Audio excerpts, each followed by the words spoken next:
우리가 지금 호세아서 2장 14절에서 17절을 보고 있습니다. 읽었습니다.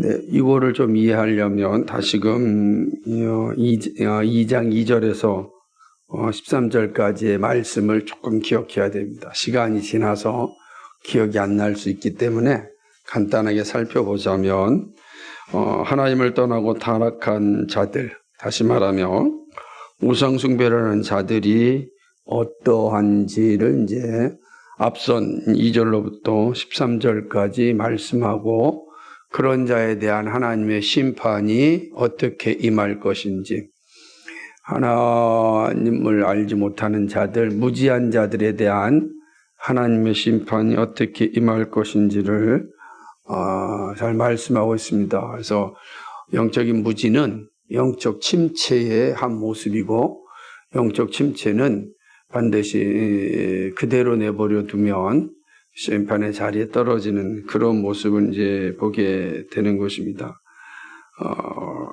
타락하고 영적인 침체가 오게 되면 하나님을 바라보던 우리의 모습에서 벗어나서 자꾸 다른 것을 보려고 합니다.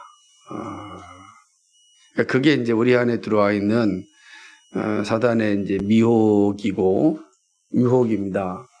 근데 사단의 이 유혹은 처음부터 크게 나타나지 않습니다. 아주 작은 것에부터 시작을 해서 우리를 집어삼킵니다. 그 시작의 핵심은 이제 예배입니다. 성경의 예배를 그렇게 강조하고 이스라엘 백성들에게 절기를 그렇게 강조했던 이유 중에 하나는 그 별거 아니잖아요. 뭐 한두 번 절기 안 지킨다고, 예배 뭐 한두 번 빠진다고 뭐 내 삶에 큰 모양 회오리바람이 불어오는 것 같이 느껴지지도 않고, 그런데 그게 바로 이제 유혹의 시작이 되는 겁니다. 그러니까 내가 마음이 어디에 있느냐가 참 중요한데, 그러지 못하면 하나님의 말씀의 자리에서 떠나게 되고, 하나님의 말씀의 자리에서 떠난 사람들은 그 빈 공간을 다른 것으로 채우려고 합니다. 그 다른 것이 무엇이겠습니까? 종교적으로는 우상을 숭배, 점 보러 간다든지, 점 보는 사람 꽤 많지 않습니까? 점을 본다든지, 아니면은 우상을 만들어서 자신이 섬기는 겁니다. 물질의 우상도 있고, 권력의 우상도 있고, 외모의 우상도 있고, 성공의 우상도 있고, 많은 우상들이 있어야 내가 산다라고 하는 것이죠. 그래서 얼마 전에 목회 데이터 연구소에서 온 그 통계를 하나 읽었는데 참 재밌었습니다. 교회 다니는 청년들한테 질문을 던졌는데, 돈이 행복의 필수 조건이라고 생각합니까? 라고 하는 질문에 신앙의 순서에 따라 달라졌습니다. 막 이제 신앙생활하거나 교회에 온 사람들은 거의 7, 80%가 맞다, 돈이 행복의 필수 조건이다, 이렇게 응답했습니다. 근데 정말 신앙이 점점 하나님 중심으로 살아가는 사람들은 역전이 되는 거예요. 돈이 결코 하나님 행복의 필수 조건이라고 볼 수 없다. 이게 신앙의 열매도 나타나는 걸 보면서 바른 신앙이 들어가게 되면 보이는 것이 정말로 다르게 이제 나타나게 됩니다. 우리가 뭐 보이는 대로 사는 것이 아니라 보이는 것을 분별하며 살게 된다라고 하는 것이죠. 그러나 이제 영적 침체가 오면은 자꾸 다른 걸 찾죠. 교회도 마찬가지입니다. 교회도 영적 침체가 오면은 어떤 일을 하게 되냐면, 교회가 말씀 중심으로 가는 것이 아니라 자꾸만 신비주의 중심으로 갑니다. 체험을 강조하고 그런 이제 요소들을 가지게 되는 것입니다. 그러면 이제 말씀보다는 자꾸만 우리의 감정을 부추기거나 혹은 어떤 이적이나 체험을 아주 강하게 추구하는 그러한 집단으로 이제 바뀌게 됩니다. 교회가 집단으로 바뀌게 되는 겁니다. 그게 이제 영적 침체가 아주 가득한 교회의 모습이다라고 이제 할 수가 있습니다. 그러니까 교회가 신자가 다 말씀에 집중하지 않고 다른 것에 기웃거린 채 살아가는 것이죠. 문제는 이 영적 침체에 머물면 소망 없이 살아갈 뿐만 아니라 불신앙의 어떤 모습을 가지게 되는 것입니다. 그럼 이제 자신의 삶을 풍요롭게 해주는 것을 이제 쫓아가게 됩니다. 여러분도 그러지 않겠습니까? 여러분의 삶을 풍요롭게 해주는 것이 하나님 외에 다른 것이 또 있다고 한다면 하나님은 나의 삶을 풍요롭게 해주는 건 되게 더딘데 다른 것은 막 내 삶을 풍요롭게 했는데 빨리빨리 해준다면 여러분은 무엇을 쫓겠습니까? 그렇죠? 일반적으로 여러분들이 믿음이 성장하면 그런 거에 흔들리지 않겠지만 우리가 보는 세상은 다 자신의 삶을 풍요롭게 해주는 걸 다 쫓아가지 않습니까? 이스라엘 백성들에게 있어서는 그들이 누구죠? 바알이 풍요의 신이었으니까 이 풍요롭게 해주는 바알을 쫓아가는 것이 이제 이스라엘 백성들의 모습이죠. 하나님이 자기 그렇게 귀하고 거룩하고 존귀하게 만들어줬는데 풍요로움을 빨리 준다라는 그 목적으로 하나님을 떠나 바알을 섬기는 거죠. 마찬가지로 아내로 삼았던 고멜이 좀 더 재미있고 즐거운 것을 해준다는 이유로 남편을 배신하고 떠나는 것처럼 이런 모습이 나타나는 것입니다. 그러니까 말씀이 사라지는 곳에는 이러한 일들이 자꾸 일어나죠. 우리 시대도 마찬가지죠. 그래서 편하고 또 즐길 수 있고 누릴 수 있으면 그럼 이제 그런 것을 쫓아갑니다. 우리도 늘 이야기하듯이 교회를 찾는 가장 중요한 조건 중에 하나가 있다고 합니다. 무엇일까요? 교회를 찾는 조건 중에 가장 중요한 것 하나가 있다면 주차장이라고 합니다. 주차장. 그러니까 교회가 아무리 바른 말씀이 증거돼도 주차장이 없으면 그 교회 사람들이 오지 않는다. 두 번째는 이제 교회의 자녀 교육 시스템이 되어 있느냐. 말씀이 중요하시. 교육 시스템이 잘 되어 있느냐라고 하는 겁니다. 큰 교회와 작은 교회를 규모로 볼 때 시스템은 당연히 큰 교회가 좋게 보일 수 있겠죠. 그러니까 이제 이게 교회도 말씀에 따라 세워지고 모이는 것이 아니라 이런 시스템에 따라서 이제 모여지게 돼. 그러면 이제 교회가 점점점 교회로서의 본질이 사라지게 되는 거죠. 그게 바로 바알을 쫓는 것과 무슨 차이가 있느냐? 그러지 않습니까? 그렇죠? 하나의 말씀보다도 주차장이 필요하고 교육 시스템이 더 중요하다면, 그러니까 난 불편한 게 싫다는 거죠. 복음과 함께 고난받는 거 싫다는 거죠. 편하게 신앙생활 하고 싶다는 그런 측면에서 여러분 정말 대단하고 훌륭한 분들입니다. 자발적 불편을 예배의 자리에서 이미 실천하고 있으니까 얼마나 훌륭합니까? 하나님 뭐라고 하냐면 이런 바알을 쫓는 자들을 내가 심판하는데 그들이 바알을 섬기는 기간만큼 내가 심판하겠다. 13절이 기록되고 있어요. 13절, 2장 13절에 보니까 그가 귀고리와 폐물로 장식하고 그가 사랑하는 자를 따라가서 나를 잊어버리고 향을 살라 바알들을 섬긴 시일대로 내가 그들에게 벌을 주리라. 여호와의 말씀이니라. 이렇게. 그러니까 바알을 섬긴 대로 하나님께서 심판하시겠다. 이게 이제 우리가 앞선 전체의 내용입니다. 그 사실을 보면은 이제 심판이 이스라엘에게 임하였습니다. 그런데 오늘 14절에 보면은 뭐라 그러죠? 그러므로 이렇게 시작을 해요. 사실 2장에서는 6절과 9절에 보면은 그러므로 해서 세 번의 변화가 있는데 이 14절에 그러므로는 전혀 다른 모습으로 이제 바뀌는 걸 보게 됩니다. 그러니까 제가 13절까지 이야기했으면 14절에서 뭐가 이루어져야 돼요? 보게 되면 뭐 성경 시일대로 내가 벌을 주리라 그러면 14절부터 자기 생각할 때 벌의 내용이 막 기록되어야 되지 않겠어요? 우리가 상식적으로 생각한다면 그렇죠. 그런데 14절에서는 어떻게 나오냐면 벌의 내용이 아니라 오히려 이스라엘 백성들을 용서하고 그들을 위로하는 그런 모습으로 말씀을 기록하고 있는 것을 보게 됩니다. 그러므로 보라 내가 그를 타일려 거친 들로 데려가서 말로 위로하고 이렇게 이야기하고 있는 것을 보게 되는 것입니다.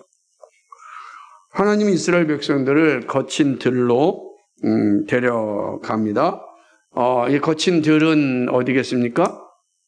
거친 들은 광야를 얘기하는 겁니다. 광야.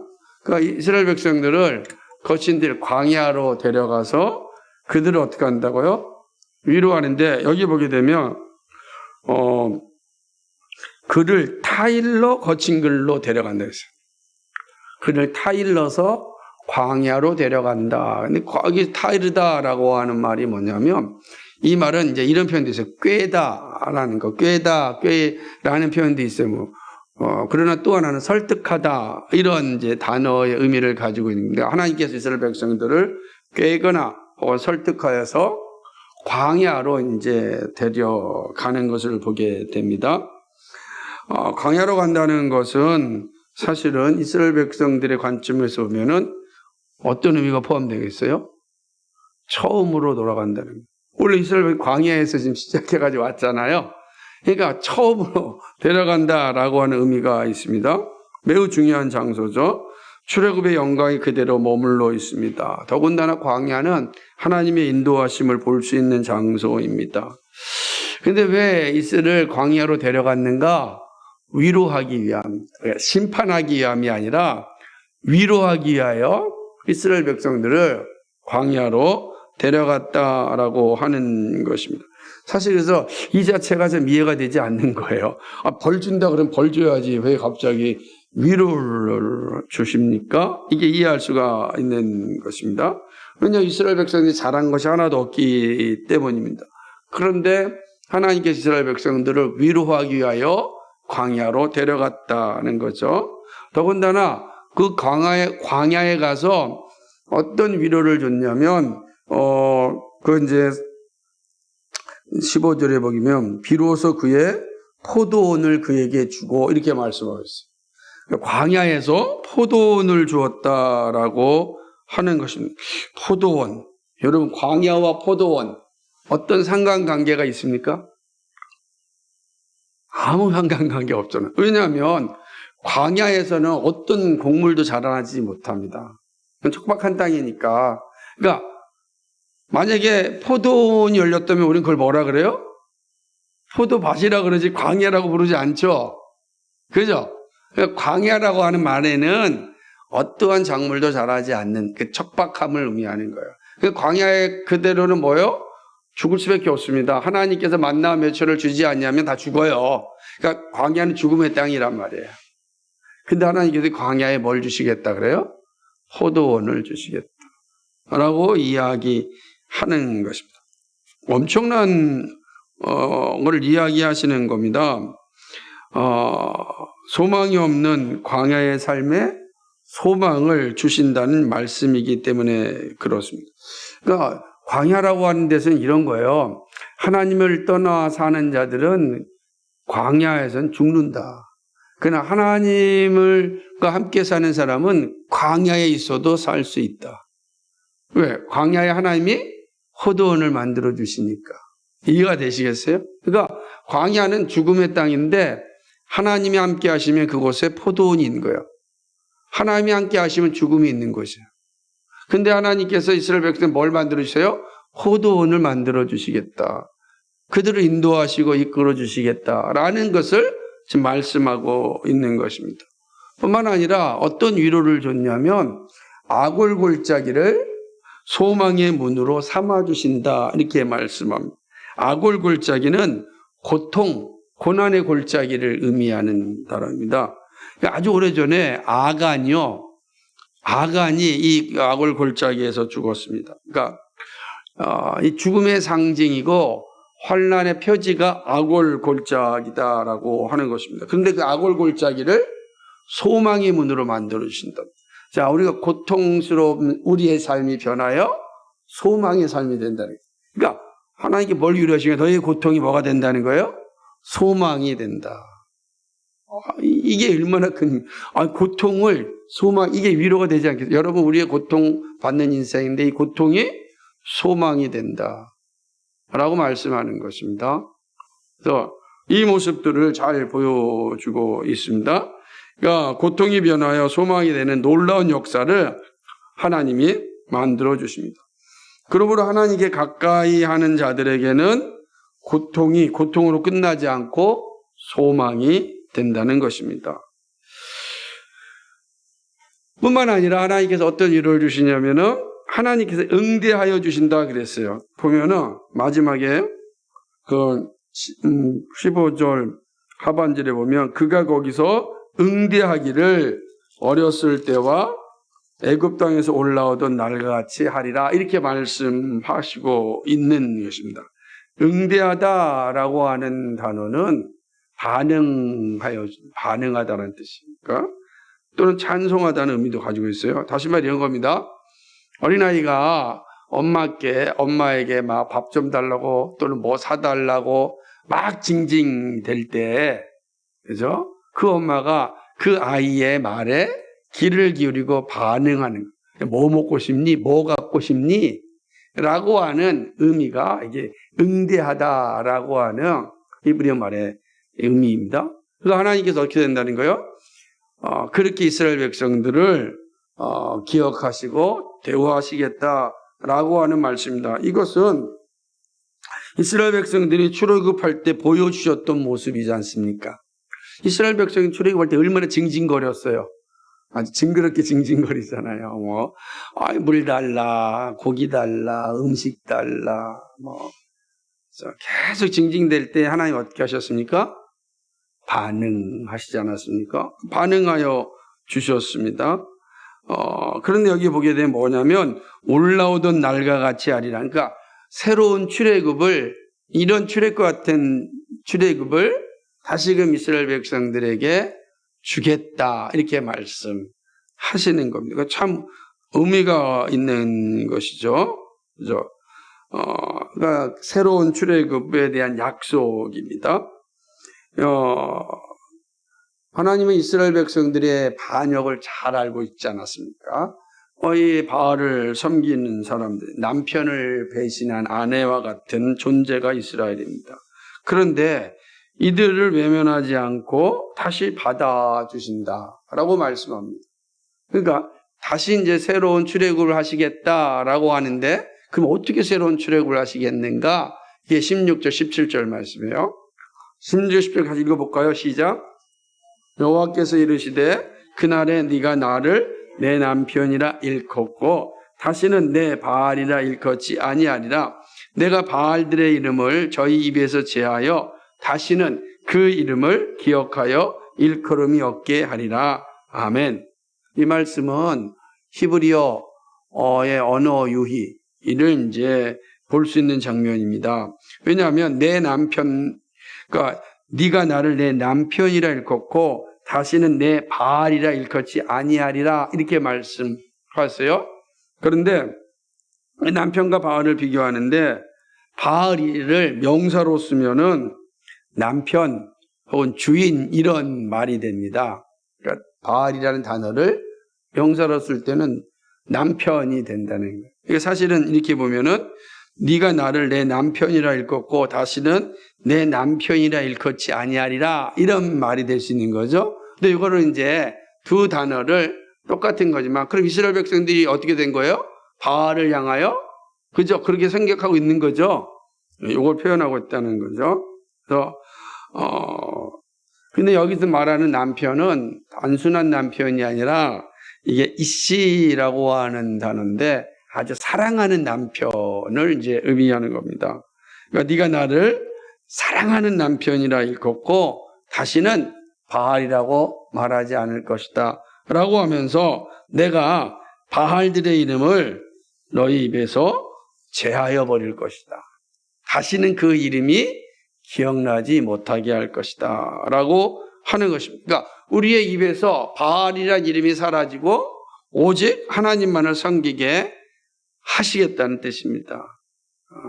우리 입에 바알이 남아있는 한 우리는 결코 거룩한 하나님을 볼 수가 없습니다. 그러니까 여러분 생각해 보십시오. 입에 음식이 가득해 있으면 밖에 아무리 좋은 음식이 있다 할지라도 들어가지 못하잖아요. 그래서 그 입에 있는 음식을 다 제하여 버려야 돼요. 토해서 버려야만 새로운 음식이 들어가는 것 아니겠습니까?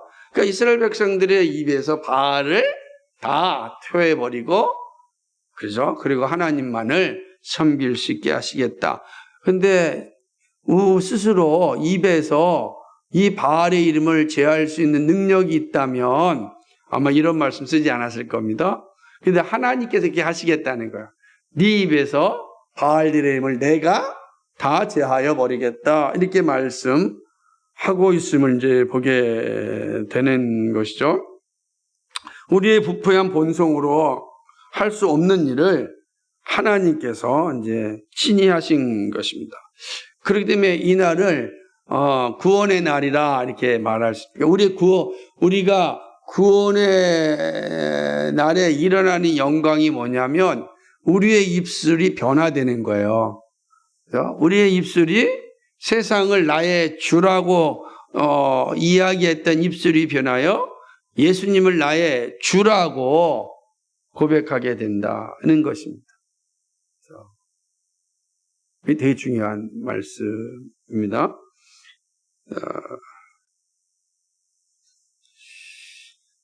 그래서 이 날은 하나님의 은혜가 충만한 날입니다. 이것은 우리의 의지로 되는 것이 아니고 하나님의 전적인 은혜로 이루어지는 것입니다. 이것이 바로 하나님의 사랑이며 긍휼이며 한없는 은혜다라고 할 수가 있습니다. 네, 우리 윤빈이는 이 설교 졸지만 다 듣는 거죠? 맞죠? 옛날에 그런 분이 있었어요. 잘 들으세요. 그러니까 힘들지만 잘 들어요. 왜냐하면 이게 되게 중요한 내용이기 때문에. 자, 이게 본문을 통하여 보여주시는 하나님의 크게 놀라운 사랑입니다. 자, 오늘 이제 이 장면을 통해서, 도대체 하나님께서 이 엄청난 은혜, 엄청난 사랑을 통하여 우리에게 어떤 교훈을 주시고자 하시는 것일까? 다시 말하면 본문이 말하는 교훈은 무엇일까? 본문은 어떤 교리를 우리에게 가르치고 있는가 한번 생각해 보겠습니다. 여러분이 이제 2장 전체를 잘 생각하고 본문을 봐야 이 본문을 통해서 우리가 오늘 우리 시대입니다. 21세기를 사는 우리, 다시 말하면 신약 시대를 살아가는 우리들에게 주시는 하나님의 뜻이 무엇인지를 선명해지는 겁니다. 그러니까 당시 이스라엘 백성들에게는 이 사실을 이야기할 때 그들에게 선지자의 의미가, 선지자가 선포한 의미를 잘 알았을 겁니다. 그죠? 어떤 의미인지. 우리 그걸 지금 살펴본 거예요. 그럼 오늘 우리에게는 이 말씀이 어떤 교훈으로 말씀하고 있는가? 첫 번째는요, 사나 죽으나 우리의 참된 위로자는 예수 그리스도다라고 하는 것을 가르칩니다. 그러니까 우리의 위로는 누군가? 예수 그리스도다라고 하는 겁니다. 이스라엘 백성을 향한 하나님의 위로가 없다면 이스라엘 백성이 영원한 멸망에 떨어지고 말았습니다. 그런데 하나님께서 이스라엘 백성들을 찾아오시고 설득하시고 위로하셨습니다. 하나님의 위로가 없다면 광야에서 멸망하고 말았을 것입니다. 광야를 지나는 결코 쉽지 않습니다. 그런데 이스라엘이 광야를 걷는 것은 하나님의 위로가 그들과 함께하였기 때문에 광야를 건넜습니다. 광야에서 물이 나왔습니다. 광야에서 포도가 열렸습니다. 어느 누구도 할 수 없고 상상할 수 없는 일이 일어나서 죽음의 땅에서 생명이 나왔습니다. 살아갈 힘을 공급받았습니다. 이것이 위로입니다. 이 영적인 공급은 이 땅에서뿐만 아니라 영원한 나라에서도 이어집니다. 자, 오늘 우리도 동일하다는 거예요. 이스라엘 백성들이 광야에서 이 하나님의 위로로 말미암아 그 험악한 광야를 이겨냈고 마침내 약속의 땅 가나안에 들어갔어. 오늘 우리에게는 하나님이 약속하신 하나님의 나라가 우리 앞에 있습니다. 그 나라에 들어가는 길은 우리 혼자 애써서 갈 수가 없어요. 왜냐하면 우리가 걸어가는 이 세상이 광야이기 때문에 그렇습니다. 이 영적인 광야입니다. 이 광야를 어떻게 우리가 홀로 이겨낼 수 있고 걸어갈 수 있겠습니까?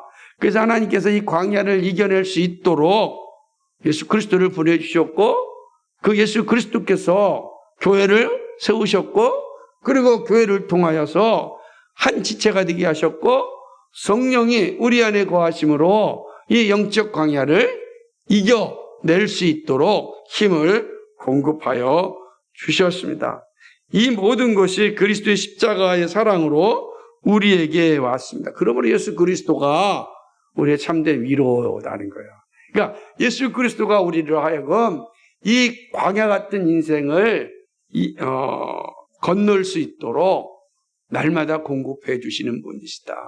우리 잘 생각해 보면 오늘 보세요. 광야에서 포도원이 생겼습니다. 아골골짜기가 뭐가 됐죠? 희망의 문이 됐습니다. 예수 그리스도께서 어디서 십자가에 달려 돌아가셨습니까? 그래서 골고다 언덕, 그 아골골짜기 같은 곳입니다. 그죠? 그 정말 끔찍한 곳 아닙니까? 그곳이 바로 우리에게 희망의 문이 되었습니다. 우리의 모든 소리를 항상 응대해 주십니다. 너희는 내게 부르짖으라. 그죠? 두드리고 찾고 구하라. 말씀하지 않습니까? 그러니까 이 모든 것들이 다 우리 주님께서 우리에게 약속하여 주신 것. 우리의 위로는 예수 그리스도. 그래서 믿음의 선배들이 사나 죽으나 우리의 참된 위로는 예수 그리스도다라고 고백한 이유가 바로 여기에 있습니다. 그래서 예수 그리스도만으로 만족할 수 있습니다. 그러니까 사실 그래서 자꾸만 다른 것으로 위로받지 마시고 다른 것은 감사하셔야 됩니다.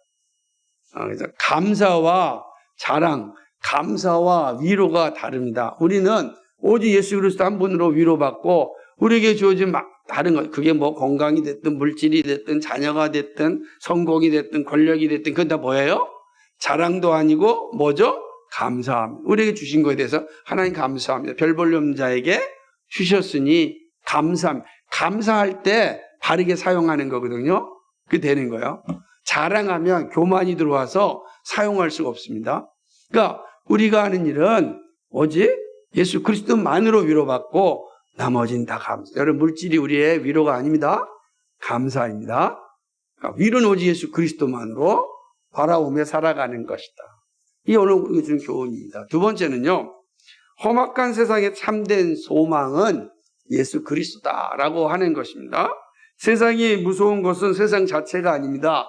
세상이 가지고 있는 유혹의 힘 때문에 그렇습니다. 세상은 온갖 유혹을 통하여 죄의 자리에 서게 합니다. 죄 짓게 하고 주님의 마음을 아프게 합니다. 그래서 세상에 산다는 것이 고통이고 힘이 듭니다. 연약한 육체를 돌보는 것도 힘든데 죄와 싸워야 하기 때문입니다. 그래서 세상이 주는 유혹은 아골골짜기의 절망입니다. 그렇죠? 세상은 고통스럽고 지치고 괴로운 곳이라는 인식을 우리에게 심어 그렇잖아요. 일해야 되잖아요. 또 병이 들잖아요. 얼마나 이 세상을 보게 되면 이 세상은 우리에게 있어서는 어떤 것이다? 아골골짜기다 라는 생각을 주는 거죠. 사람들이 다 갖는 꿈이 있어요.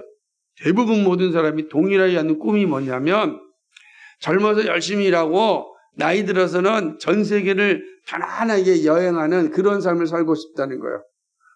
그런 사람이 없습니다. 그래서 돈이 있어도 전 세계를 편안하게 여행할 수가 없는 거잖아요. 그죠? 그러니까 그 말은 어떤 의미를 함의하고 있냐면 이 세상에서 좀 나 편하게 살고 싶고 이 고통스러운 세상에서 나 좀 여유 있게 세상을 좀 관조하며 살 수 있고 싶다. 뭐 이런 마음이 가득 차 있는 거예요. 그 함의를 좀 더 깊이 들어가면 이 세상은 어떤 곳이다? 아골골짜기다. 그러는 거죠. 그 아골골짜기에 사는 사람에게 무슨 소망이 있겠습니까? 소망이 없는 사람들이 그런 모습들 다 있는 겁니다. 물질의 문제, 건강의 문제, 사람 관계의 문제, 참 어렵고 힘든 것이 너무너무 많은 게 우리가 사는 이 아골골짜기다라고 할 수가 있는 것입니다. 절망과 후회만이 가득한 그런 아골골짜기가 무슨 우리의 삶에 의미를 주겠습니까? 이것이 우리가 눈에 보이는 현실입니다. 그런데 하지만 하나님의 나라는 그렇지 않습니다. 하나님의 나라의 가장 큰 영광은 뭐냐면 절망이 없습니다. 후회가 없습니다. 이 땅에서는 끊임없이 후회하지 않습니까? 하나님의 나라에는 후회가 없습니다. 그게 우리가 보여주는 것입니다. 아골골짜기 같은 세상에서 벗어나는 길이 있다면 그 무엇일까요? 그럼 우리가 정말 절망이 없고 후회가 없는 세상을 소유하며 살 수 있는 길이 있다면 아마 모두가 그거를 잡으려고 할 것입니다. 그 길이 어디 있습니까? 예수 그리스도입니다. 나는 길이요 진리요 생명이니 라고 말씀하지 않았습니까? 그러니까 그 절망과 또 후회가 없는 그 나라, 그 삶을 살 수 있는 길은 예수 그리스도입니다. 다른 길이 없어요. 다른 길이 있다면 아마 많이 말씀해 주셨을 겁니다. 그러나 천하 인간의 구원받을 만한 다른 이름이 없다. 그러니까 예수 그리스도 외에는 천하 인간의 구원받을 만한 다른 이름이 없다. 이게 성경의 가르침입니다. 그러므로 우리가 정말로 절망과 후회가 없는 참된 평강과 만족, 희망을 누리는 길은 예수 그리스도라고 하는 것입니다. 하나님이 아골골짜기를 소망의 문으로 변화시킵니다. 예수 그리스도를 만나는 자는 절망의 길을 따르는 자리에서 떠나서 소망의 나라로 들어갑니다. 절망에서 소망으로 가는 길은 예수 그리스도밖에 없습니다. 오직 예수 그리스도만이 이 길을 아십니다. 그러므로 세상의 소망은 예수 그리스도입니다. 그러니까 우리가 이 땅에 살면서 절망스러운 상황을 만나고 후회스러운 상황 가운데 있을 때 혹은 또 고통스러운 현실을 맞이할 때 그 상황 가운데 이길 수 있는 힘이 어디 있는가? 믿음의 주여 온전케 하시는 이인 예수를 바라볼 그 예수님 바라볼 때 이겨내는 거. 왜요?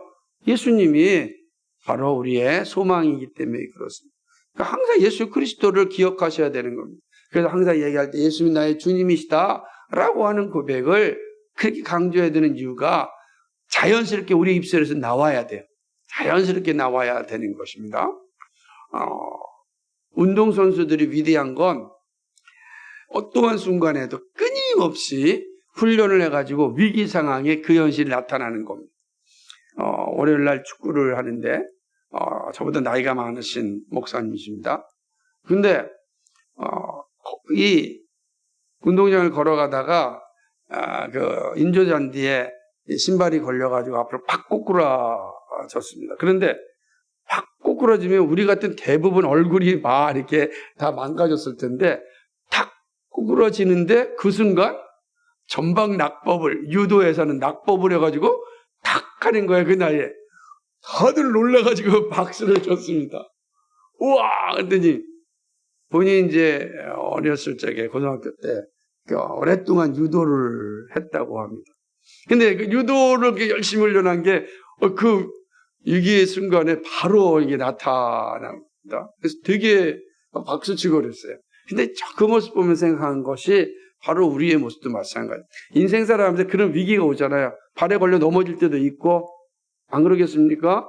미끄러질 때도 있고, 그럴 때 안전하게 낙법하는 법을 배워야 되듯이 영적인 삶에서 안전하게 이겨낼 수 있는 건 예수 그리스도를 자연스럽게 고백하는 예수님 나의 주님이시라고 하는 이 고백이 나의 입술에서 흘러나올 때 우리가 그 위기의 순간에 고통의 순간에 아픔의 순간 이겨낼 수가 있다.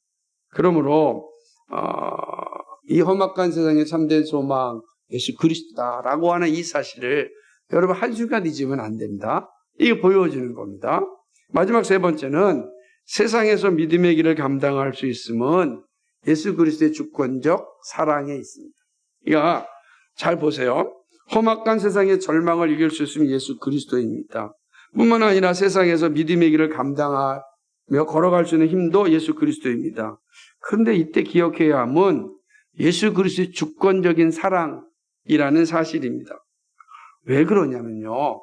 부패한 우리는 죄를 즐거워하고 죄를 사랑합니다. 그래서 죄의 자리를 향하고 점점 죄 짓는 것을 좋아합니다. 조금만 기회만 주면 편한 걸 찾고 싶습니다. 편한 자리에 있고 싶습니다. 편하기만 하다면 예수님 떠나 살아도 괜찮다라는 생각을 편하기만 하다면 예배 정도야 이런 생각을 갖는 겁니다. 그게 다 우리의 모습이죠. 부패한 우리는 다 이런 자리를 가지고 있습니다. 그래서 죄의 부패성과 악의 평범성은 쌍둥이입니다. 정말 죄는요, 여러분 절대 낭만적으로 생각하면 안 돼요. 죄를 절대 낭만적으로 생각하면 안 돼요. 무슨 말이냐면, 문명 사회가 됐다, 지식 정보 사회가 됐다, 고등 교육 사회가 됐다, 그런 사람들이 저 정도의 어떤 수준은 올라왔을 것이다. 기본적인 인격적인 수준이 되었을 것이고, 사람이 그래도 우리가 사는 게 지금 문명 사회인데, 그렇게 생각하면요, 큰 오산이 납니다. 여러분, 죄의 부패성은 단 한 번도 사라진 적 없고, 오히려 죄의 부패성은 문명사회가 대면될수록 더 강렬해졌습니다. 더 확장되어졌습니다. 그래서 이전 시대는요, 사람을 믿는 사회였습니다. 지금은 우리가 예를 들면 시골에 가서도 다 문 열어놓고 살고 막 그랬어요. 집에 어디 담치고 쇠창살로 집을 해놓고 삽니까? 어디 아파트 들어갈 때 다 번호 들어가다 마음껏 다 들어갔다 다 나오는 시대였죠. 그렇잖아요. 근데 어느 순간부터 어떻게 돼요? 아파트 아무도 못 들어가잖아요.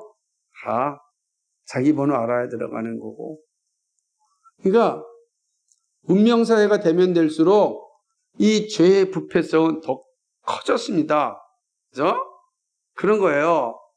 이 악이 얼마나 평범하게 일어나고 있는지 몰라요. 정말 저 사람이 악을 행할까? 그 사람이 행하고 있는 거 아니겠습니까? 지금 보십시오. 얼마나 이 끔찍한 테러 같은 거 보면은 상상을 초월하잖아요. 상상을 초월하잖아요. 그래서 어떻게 중학교 2학년 친구가 정치를 이렇게 한다라고 하면서 사람의 국회의원의 머리에 돌로 찍습니까? 이 미친 세상이 되어가고 있는 거잖아요. 미친 세상. 그 아이가 자라면 어떻게 되겠습니까? 그 아이가 자라면 이제 야당 대표의 목에다가 칼로 찍는 아이가 되는 거예요. 무슨 차이가 있습니까? 반드시 죄는 그렇게 커지게 돼 있는 겁니다. 물론 그렇게 원인을 만든 세상과 구조도 우리가 정말로 끔찍하게 생각해야 되고 기도해야 되지만 죄의 이 부패성과 이 악의 평범성은 쌍둥이에요. 절대 여러분 죄를 낭만적으로 생각하면 안 돼요. 그런데 다 그렇게 생각합니다. 시대가 그러니까 그렇다고 생각하고 우리 시대만큼 얼마나 많은 이 잔인한 범죄가 일어나고 있는지 모릅니다. 우리 수많은 정신적 질병은요, 헤아릴 수가 없습니다. 이러한 세상에서 지성을 사용하여 하나님을 찾는 것은 불가능합니다. 내 지성을 막 사용해서 하나님을 찾는다? 그러지 않습니다. 어렵습니다. 불가능해요. 그래서 세상에 소망이 없는 겁니다. 하나님을 만나야 소망이 있는데 왜? 참된 소망은 예수 그리스도인데 하나님을 만나지 못하니까 소망이 없는 거예요. 소망이 없는 인간들이 하는 짓거리라는 게 다 이런 부패 덩어리를 드러내는 겁니다. 다 그렇습니다. 그렇죠? 어린아이라고요. 중학생이 다 죄의 부패성이 똑같습니다. 그거 그리스도의 십자가의 보혈로 씻기지 않으면 우리는 다 똑같습니다. 손가락질하는 우리의 모습도 그리스도의 십자가로 우리가 정말로 깨끗함을 얻지 않냐면 우리도 그런 악한 자의 자리에 얼마든지 설 수 있습니다. 그래서 자신할 게 없는 게 우리의 존재입니다. 늘 십자가 앞에 가야 되는 게 우리의 모습이다라고 하는 것입니다. 하나님을 만나지 않은 인간은 소망이 없습니다. 그런데 사람은 반복하여 바알을 찾아갑니다. 풍요를 추구하고 허영의 주권자를 따릅니다. 이런 본성이 변하여 그리스도를 나의 주님으로 고백하는 것은 인간의 힘으로는 불가능합니다. 그러면 오늘 우리들은 어떻게 이런 세상에서 예수님을 나의 주님에 고백하십니까? 여러분이 지성을 사용해서 그렇다고 생각하십니까? 착각이잖아요. 주의 영께서, 그리스도께서 우리 찾아오셨습니다. 그래서 우리에게 닫혀진 눈을 열게 하셨고 굳어진 지성을 열게 하셔서 예수 그리스도를 나의 주님으로 맞이할게 하신 겁니다. 그리스도의 주권적인 사랑이 우리를 지금 이 자리에 있게 한 겁니다. 이거를 깨달아야 되는 겁니다. 나의 나됨이 하나님의 은혜라.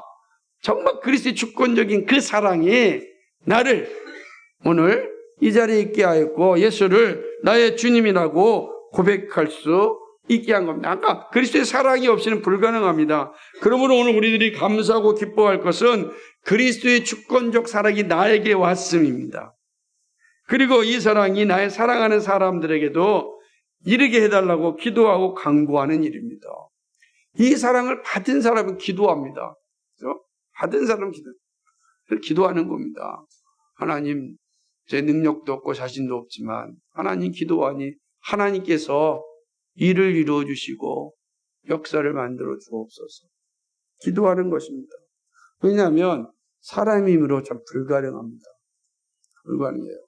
누구를 만날 때, 저 사람의 복음을 전할 때 내 지성으로 하면 얼마든지 저 사람의 마음이 열릴 것이다. 그러지 않습니다. 얼마나 사악한 인간들이 많습니까?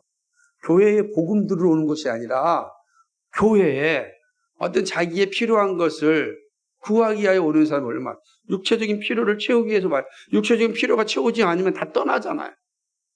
놀라지 않아요? 그 사람이 여기 그래서 너무 많지 않습니까? 그래서 기도하는 겁니다. 야, 정말 그리스도의 주권적 사랑이 없다면 우리는 예수님을 나의 주님이라 고백할 수 없구나. 근데 내가 오늘 예수님을 나의 주님이라 고백할 수 있다는 것이 얼마나 크고 놀라운 은혜와 사랑인지 주님 감사합니다.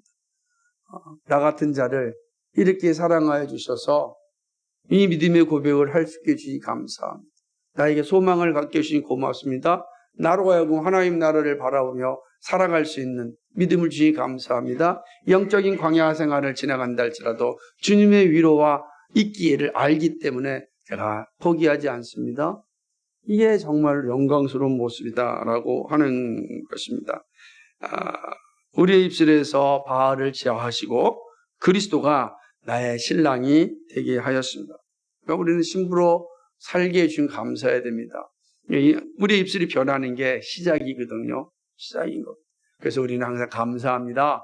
샬롬. 이런 이 고백들이 우리에게 나타나고 어떤 순간에서 어디를 가든지 간에 예수님이 나의 주님이십니다. 항상 나와 함께 하시면 압니다.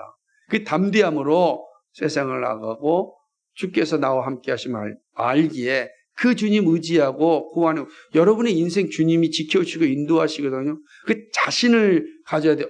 나한테 자신을 갖는 게 아니라 그리스도의 주권적인 사랑을 크게 자신을 가지란 말이에요. 그러면 세상을 살아가는 힘이 달라집니다. 우리는 인생이 지금으로 끝나는 게 절대 아닙니다. 그렇죠? 절대 아니란 말이에요. 그러니까 이 진리의 말씀을 잘 깨닫고 주님 오시는 그날까지 믿음의 길을 멋지게 걸어갈 수 있기를 주님의 이름으로 간절히 축복합니다. 말씀을 정리하면서 보겠습니다. 우리 세 가지 말씀드렸잖아요. 첫째, 사나 죽으나 우리의 참된 위로는 예수 그리스도다. 둘째, 험악한 세상의 참된 소망은 예수 그리스도다. 셋째, 세상에서 믿음의 길을 감당할 수 있으면 예수 그리스도의 주권적인 사랑이다. 여러분, 이거 잊지 마셔야 됩니다. 이거 잊지 마시고 이제 우리의 주어진 삶의 현장에서 이 믿음 가지고 정말로 그리스도의 선한 영향력을 나타내는 정말 착한 일을 열심히 하여 하나님의 선한 백성으로서 이 땅 가운데 정말 예수 믿는 사람들 입술이 변했구나. 입술이 변했구나. 욕하는 입술이 변하여 감사하고 평화의 입술이 되었구나. 저들의 삶이 변해서 자기만을 위해 이기적으로 살던 저들의 인생이 변하여 이타적으로 사는구나. 정말 하나님을 사랑하고 예수를 사랑한다는 것이 저들의 실제적인 삶의 모습에서 나타나는 거죠. 여러분의 말도, 여러분의 물질도, 여러분의 지성도 정말 정말 하나님의 나라를 위해서 살려고 정말 보여줄 때 저거 예수 믿는 사람이 이런 거구나. 사랑하는 여러분, 이러한 믿음의 사람들이 되어야 합니다. 그것이 정말 예수 그리스도의 주권적 사랑을 고백하며 살아가는 사람들의 모습입니다. 기도하겠습니다. 거룩하시고 자비하신 하나님 아버지, 참 고맙고 감사합니다. 이 귀한 수요 예배에 저희를 불러주시고 진리의 말씀을 들을 수 있도록 이끌어 주시니 감사합니다. 하나님 아버지, 정말로 오늘 우리에게 주셨던 이 말씀을 정말 잘 기억할 수 있도록 주님 도와주시옵소서. 정말 하나님의 나라를 위하여 우리의 삶을 감당하며 살아갈 수 있도록 성령께서 도와주시기를 간절히 간구하고 소망합니다. 사나 죽으나 우리의 참된 위로는 예수 그리스도입니다. 험악한 세상에 우리의 참된 소망, 이 영적인 광야길을 걸어갈 수 있는 능력은 예수 그리스도입니다. 하나님 아버지, 이 분명한 사실 잊지 않고 살아가게 하여 주옵소서. 오늘 우리가 예수 그리스도를 주라 고백할 수 있었던 것은 예수님의 주권적 사랑이 우리 가운데 왔기 때문입니다. 감사합니다. 사랑받을 만한 존재가 아닌데 사랑하여 주셔서 고맙습니다. 우리의 입술을 열어 참으로 주를 나의 신랑이라 나의 주님이라 고백할 수 있도록 은혜 베풀어 주신 거 고맙습니다. 은혜에 합당하게 우리의 남은 생에 살아갈 수 있도록 인도하여 주옵소서. 예수 그리스도의 받들어 기도하옵나이다. 아멘.